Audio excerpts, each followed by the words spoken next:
Ya, pemirsa Market Buzz kali ini kami akan berbincang bersama narasumber yang sangat spesial, tentu saja berbincang mengenai strategi Garuda Indonesia dengan kode saham GIA pasca suspensi dibuka oleh Bursa Efek Indonesia. Sudah tersambung melalui video conference ada Bapak Irfan Setiaputra, beliau adalah Direktur Utama Garuda Indonesia. Selamat pagi Pak Irfan. Yang kami hormati, jajaran komisaris dan direksi. Ya, selamat pagi Pak Irfan. Baik, Pak Irfan, apakah Pak Irfan bisa mendengar suara saya? Ya, coba saya cukup jelas. Baik, sudah cukup jelas Pak Irfan. Terima kasih sudah bergabung bersama kami di Market Buzz. Selamat tahun baru Pak Irfan, sehat selalu dan juga sukses untuk Anda dan juga Garuda Indonesia. Baik, selamat sebelumnya terkait dengan pembukaan suspend oleh Bursa Efek Indonesia pasca setengah tahun lah ya. Semoga kembali ini menaikkan kemudian kepercayaan investor terhadap Garuda Indonesia. Pak Irfan, mungkin boleh di-share terkait dengan apa saja upaya untuk memperbaiki kinerja Garuda Indonesia di tahun 2022 lalu. Ya, memang di tahun lalu tuh ada dua isu utama kita ya, yang kita fokuskan. Yang pertama tentu saja proses restrukturisasi Garuda di PKPU, dan yang kedua adalah suspensi saham, karena suspensi saham buat kami ini adalah situasi yang unfair kepada para pemilik saham gitu kan.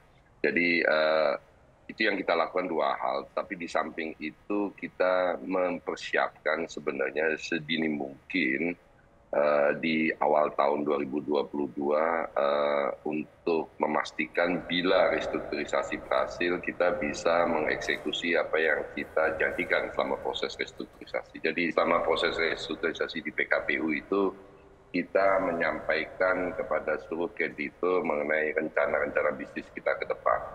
Namun demikian, tanpa diketahui banyak orang, sebenarnya kita sudah mempersiapkan eksekusi rencana bisnis itu jauh-jauh sebelum hasil PKPU dilakukan, yaitu apa? Membuat perusahaan ini membasiskan diri ketiga hal. Yang pertama adalah profitable, yang kedua adalah simple, dan yang terakhir adalah full service. Jadi kita akan tetap menjadi sebuah perusahaan yang menyediakan jasa penerbangan full service. Kita akan simplify kita punya bisnis model, dan semuanya ujung-ujungnya adalah memastikan tercapainya profitability yang baik. Dan ini sudah terjadi, diketahui banyak, kita melakukan banyak hal untuk meningkatkan pendapatan sambil secara bersamaan menekan biaya-biaya yang selama ini cukup tinggi di Garuda ya. Jadi termasuk di dalamnya sewa pesawat, biaya kepegawaian, overhead cost, dan yang lain-lainnya. Demikian. Baik, Pak Irfan, ini berarti bisa dibilang menjadi bukti keberhasilan dan juga proses restrukturisasi yang juga sudah dijalankan sejauh ini ya Pak Irfan? Betul. Memang kita agak terpukul sedikit beberapa bulan di tahun 2022 karena harga aftur meningkat ya. Oke, Pak Irfan, terkait dengan penurunan utang dari Garuda Indonesia yang berhasil ditekan hingga 50% di tahun 2022. Mungkin Anda bisa elaborasi mengenai hal ini dan apa saja yang dilakukan untuk mencapai capaian ini, Pak Irfan? Ya, jadi pada waktu dimulainya proses PKPU, tercatat hutang kita itu nilainya sebesar 10,1 miliar dolar ya. Ini hutang menurut PSAK, dan ini kita sepakati bersama-sama juga dengan para kreditur. Jadi selama proses negosiasi itu kita berhasil menurunkan hutang menjadi di level 5,1 miliar. 5,1 miliar ini buat perusahaan sekelas Garuda ini memastikan sustainability Garuda ke depan, going concern-nya tidak lagi jadi masalah, dan kita ada banyak sekali strategi atau aktivitas yang kita lakukan untuk memastikan hutang 5,1 miliar ini bisa kita selesaikan di kemudian hari. Jadi majority dua hal. Yang pertama kita terhadap para kreditur itu kita men-create bonds baru sebesar sepanjang 9 tahun, dan juga untuk BUMN dan Himbara itu kita perpanjang hingga 22 tahun dengan interest rate 0,1%. Jadi ini yang terjadi, dan memang proses negosiasinya alot, alhamdulillah 95% menerima. Baik, terkait dengan target dari Garuda Indonesia sendiri, bagaimana bisa terus menghasilkan profit ke depan begitu, ini nampaknya memang sudah tergambar dari capaian profit ataupun laba dari Garuda Indonesia yang berhasil diraih laba begitu sebanyak 3,7 miliar dolar Amerika Serikat di kuartal 3 tahun 2022. Mungkin kita akan bahas mengenai hal tersebut lebih lengkap usai jeda berikut ini Pak Irfan, dan tetap bersama kami, usai jeda kami akan segera kembali. Terima kasih Anda bergabung bersama kami dalam segmen Market Buzz, dan kami masih berbincang bersama Bapak Irfan Setiaputra, beliau adalah Direktur Utama Garuda Indonesia. Pak Irfan, melanjutkan apa yang tadi kita sempat bahas mengenai laba yang sudah diperoleh oleh Garuda Indonesia sendiri di kuartal 3 tahun 2022 lalu yang mencapai 3,7 miliar dolar Amerika Serikat. Sejauh mana ini kemudian menjadi sebuah modal optimisme untuk Garuda Indonesia sendiri untuk terus menghasilkan profit, at least tergambar hingga full year di tahun 2023, Pak Irfan? Ya, jadi gini, keuntungan sebesar itu mungkin pertama kali dan mungkin sekali-kalinya di Garuda ya. Jadi kami ingin juga sampaikan itu secara terbuka. Jadi keuntungan sebesar itu diperoleh karena penurunan utang. Ya. Tapi sebenarnya kita juga dari awal tahun terus-menerus melakukan upaya-upaya maksimal seperti saya sampaikan tadi, dan peningkatan pendapatan kita itu sebenarnya dibandingkan 2021 aja sudah melakukan peningkatan sebesar 60% lebih dari segi pendapatan, dan sementara dari segi biaya seperti tadi saya sampaikan kita berhasil menekan sewa pesawat senilai 53%. Dan di tahun 2022 sewa pesawat ini berhasil kita negosiasikan juga untuk berbasis pay by hour. Artinya apa? Kita hanya bayar sewa pesawat itu bila kita terbangkan, dan itu hitungannya adalah berbasis per jam. Akibat dari seluruh aktivitas kita sepanjang 2022, kita dari bulan Maret sebenarnya sudah positif secara buku, jadi dari segi operasional.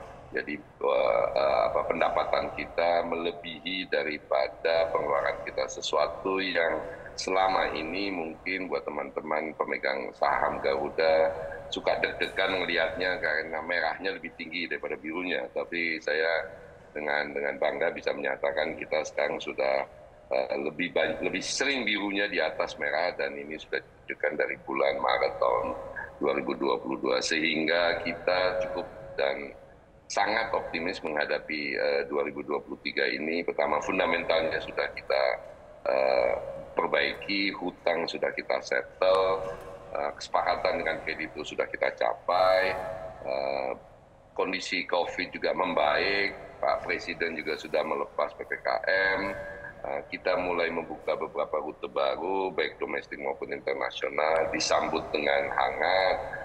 Dan kita juga sedang mempersiapkan beberapa hal untuk memastikan 2023 ini hasilnya akan jauh lebih baik. Demikian. Baik, artinya memang kinerja fundamental yang terus membaik juga ini nampaknya inline dengan kondisi secara makro begitu industri penerbangan di Indonesia dan juga perekonomian Indonesia, plus juga mungkin terkait dengan daya beli dari masyarakat sendiri yang memang terus meningkat begitu ya. Artinya bekal untuk kemudian Garuda Indonesia sendiri untuk terus berkinerja baik ke depan ini nampaknya sudah lengkap amunisinya begitu Pak Irfan ya. Ya, dan apalagi memang selama pada waktu kita kemarin restrukturisasi, kondisi sulit, kita juga tidak pernah abai terhadap kewajiban kita terhadap para pelanggan, khususnya di sisi pelayanan maupun di sisi komitmen safety, ketepatan waktu.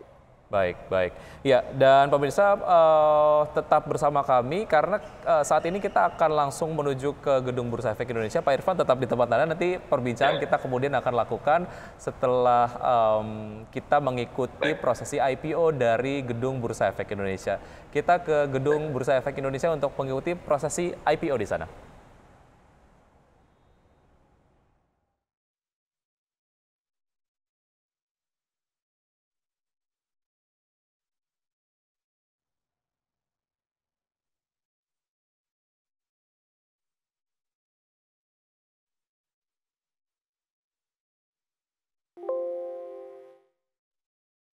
Menyaksikan prosesi IPO yang dilakukan pada awal tahun 2023. Tentu saja proses IPO ini juga akan menambah perusahaan-perusahaan terbuka yang kemudian akan bergabung bersama Bursa Efek Indonesia memperoleh pendanaan dengan mekanisme IPO.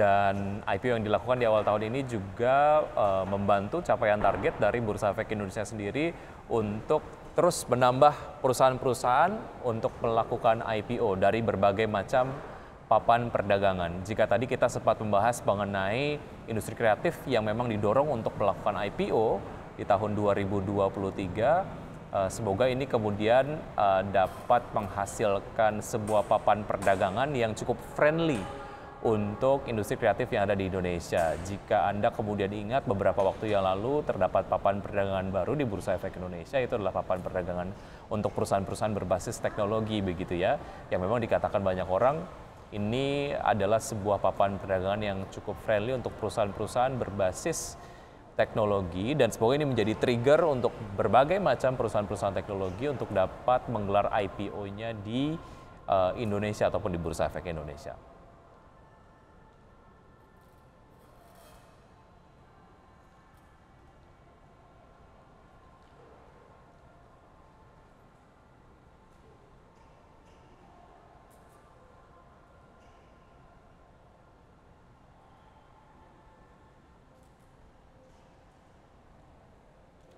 Dan pemirsa, IPO juga dinilai sebagai sebuah mekanisme pendanaan yang menarik dan banyak direkomendasikan untuk sebuah perusahaan dapat melakukan pendanaan begitu dengan mekanisme initial public offering. Karena selain dapat mendapatkan tambahan dana begitu ataupun mungkin tambahan modal yang bisa digunakan untuk berbagai macam hal, IPO juga dapat men-trigger sebuah perusahaan untuk melakukan tata kelola perusahaan secara baik dan juga transparan. Karena operasional perusahaan juga akan mengutamakan kepentingan dari investor yang kebetulan sudah mengkoleksi saham dari sebuah perusahaan terbuka.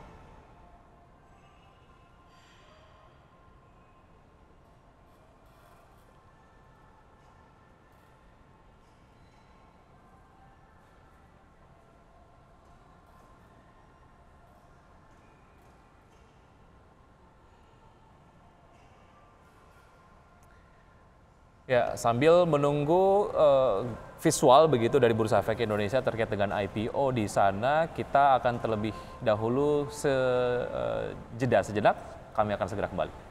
Pemirsa, kita ikuti prosesi IPO dari Gedung Bursa Efek Indonesia. Berikut pengurusan dan pengawasan perseroan PT Sunindo Pratama Tbk. Berikut lembaga dan profesi penunjang PT Sunindo Pratama Tbk. Berikut informasi data keuangan PT Sunindo Pratama Tbk.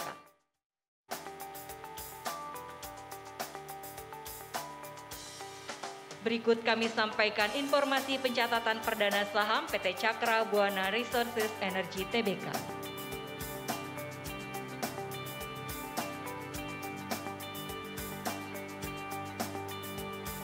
Berikut informasi pencatatan efek PT Cakra Buana Resources Energy Tbk. Berikut pencatatan efek PT Cakra Buana Resources Energy Tbk.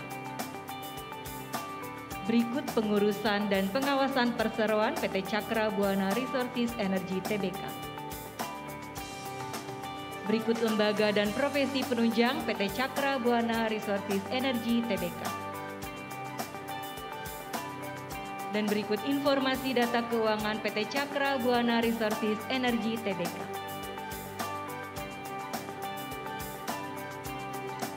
Bapak Ibu hadirin sekalian, selanjutnya kita akan menyaksikan prosesi pencatatan perdana saham PT Sunindo Pratama Tbk dan PT Cakra Buana Resources Energy Tbk ditandai dengan penekanan layar sentuh oleh perwakilan dari perusahaan. Untuk itu kami undang untuk naik ke atas panggung perwakilan dari perusahaan, Komisaris Utama dan Direktur Utama dari PT Sunindo Pratama Tbk, Komisaris Utama dan Direktur Utama PT Cakra Buana Resources Energy Tbk, dan Direktur dari PT Bursa Efek Indonesia untuk dapat menempatkan diri di belakang layar sentuh. Penekanan layar sentuh akan dilakukan tepat pada pukul 9, menandai pembukaan perdagangan di Bursa Efek Indonesia pada hari ini, Senin 9 Januari 2023. Saat ini waktu menunjukkan 1 menit 5 detik lagi menuju pukul 9 tepat. Nantinya kami akan mengajak seluruh Bapak Ibu hadirin sekalian untuk dapat menghitung mundur bersama-sama pada hitungan yang ke-10. 45 detik lagi menuju pukul 9 tepat menandai pembukaan perdagangan di Bursa Efek Indonesia sekaligus pencatatan perdana saham PT Sunindo Pratama Tbk dan PT Cakra Buana Resources Energi Tbk di Bursa Efek Indonesia pada hari ini. 25 detik lagi Bapak Ibu sekalian.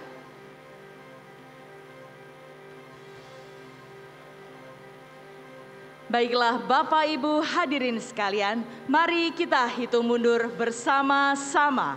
10, 9, 8, 7, 6, 5, 4, 3, 2, 1.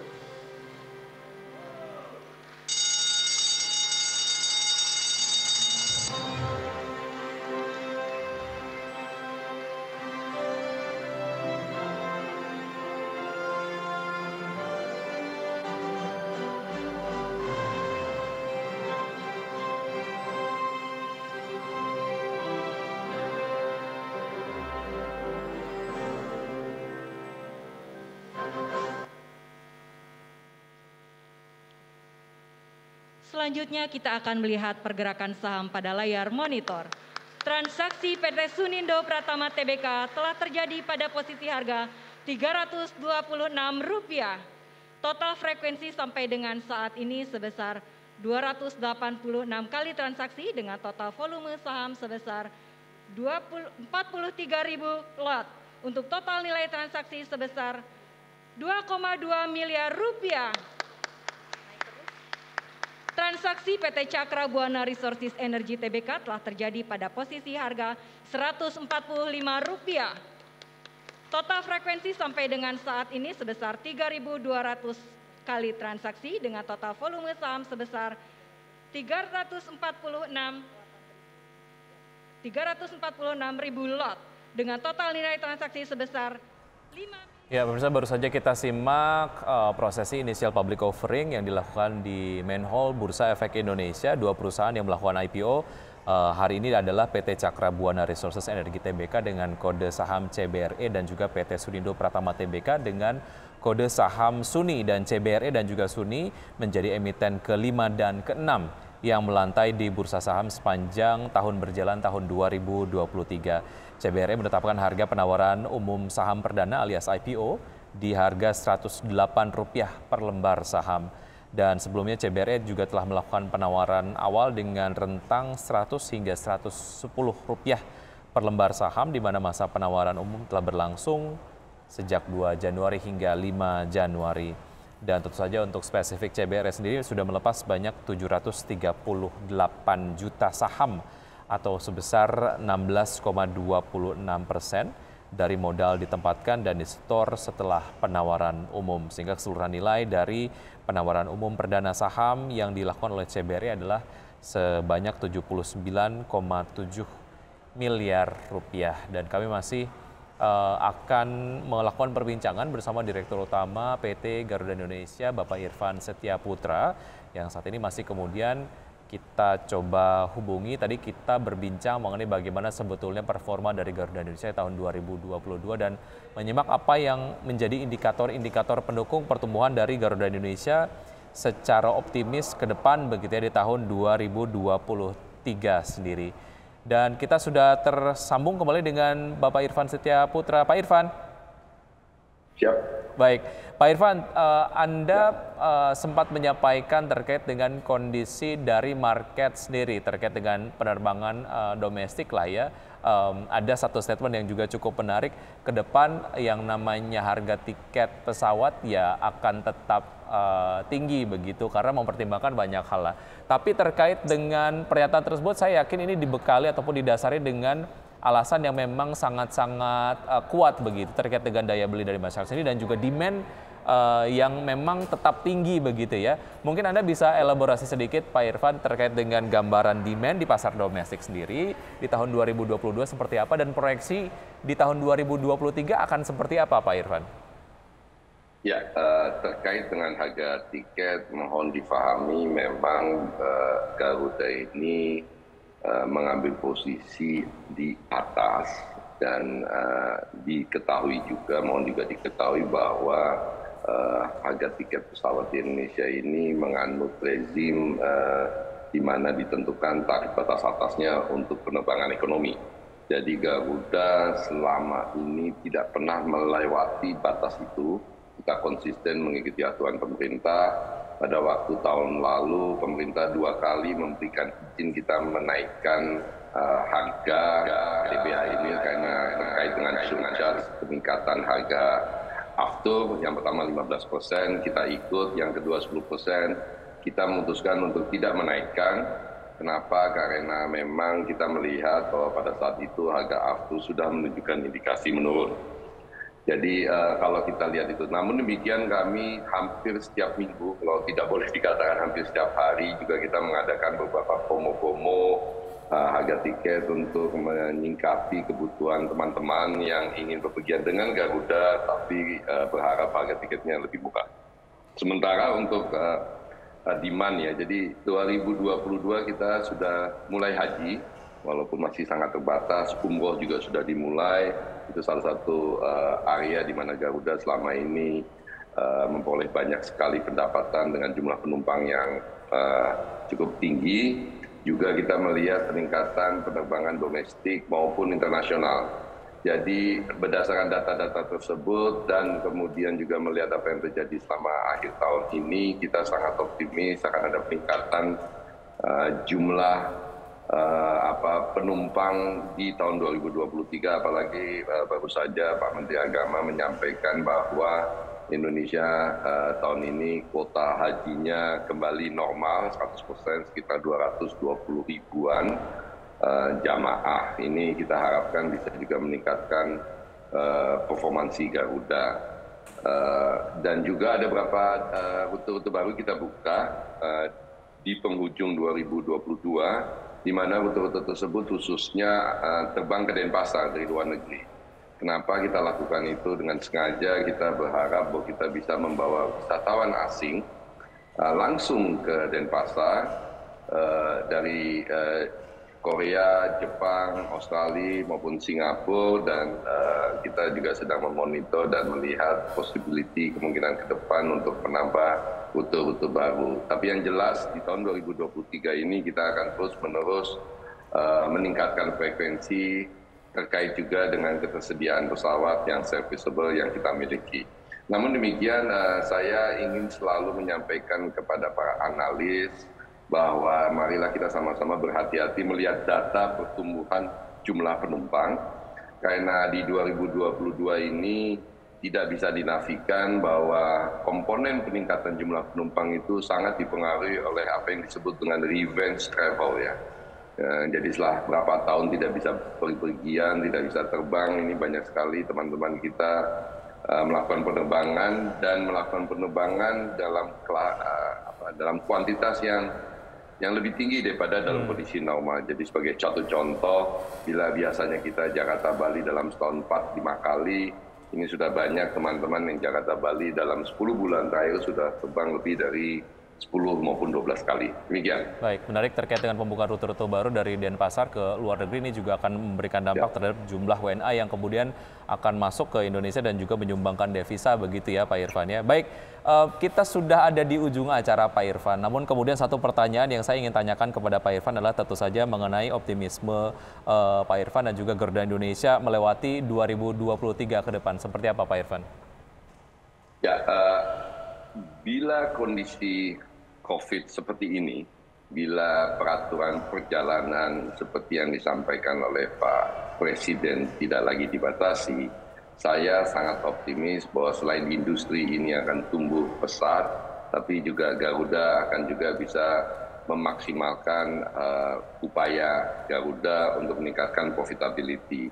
Terkait dengan itu ada banyak inisiatif yang sedang kita siapkan dan sudah mulai kita lakukan, khususnya di sisi penumpang untuk memastikan bahwa siapapun yang terbang bersama Garuda dapat menikmati experience yang berbeda. Karena terbang ini kan sesuatu yang menyenangkan, kalau teman-teman kita yang sering terbang itu sudah ada di kepalanya, oh ini akan begini-begini. Kami di Garuda ini sekarang terus-menerus memikirkan bagaimana menciptakan surprise-surprise kecil di dalam penerbangan sehingga banyak dari para penumpang itu inginnya hanya terbang dengan Garuda gitu ya. Itu yang penting buat kita dan tidak mempertanyakan misalnya kenapa harga tiket mahal gitu kan. Karena memang it deserve bahwa memang terbang itu tidak murah, tapi terbang mereka itu akan sangat menyenangkan. Ini tentu saja kita berharap akan berdampak kepada finansial dan tentu saja kita berharap bahwa ini akan dilihat oleh para investor, pemegang saham sebagai sesuatu yang positif sehingga harga saham kita bisa mendongkrak naik. Baik, kita doakan terbaik untuk kinerja dari Garuda Indonesia ke depan. Pak Irfan, terima kasih sudah bergabung bersama kami. Sukses selalu, sehat selalu, sampai jumpa. Terima kasih, selamat siang. Baik. Dan pemirsa, kita akan simak data mengenai pembukaan IHSG di pagi hari ini seperti Anda dapat saksikan di layar televisi. IHSG pagi hari ini dibuka di zona hijau dengan penguatan 0,41% di level 6.712,1. Sementara itu Jakarta Islamic Index penguat 0,6% di level 677,049 dan Q45 dibuka menguat 0,35% di level 916,218. Sementara itu saham-saham yang masuk ke dalam jajaran top gainers diantaranya adalah ada BBCA, kemudian juga Antam, ada Adaro, dan MDKA dengan penguatan masing-masing 0,6%, 2,27%, 0,32%, dan 2,1%. Dan saham-saham yang masuk dalam jajaran top losers diantaranya adalah BBRI, BMRI, BIR, dan juga ada Garuda Indonesia dengan pelemahan masing-masing 0,43%, 0,26%, 1,55%, dan 4,26%.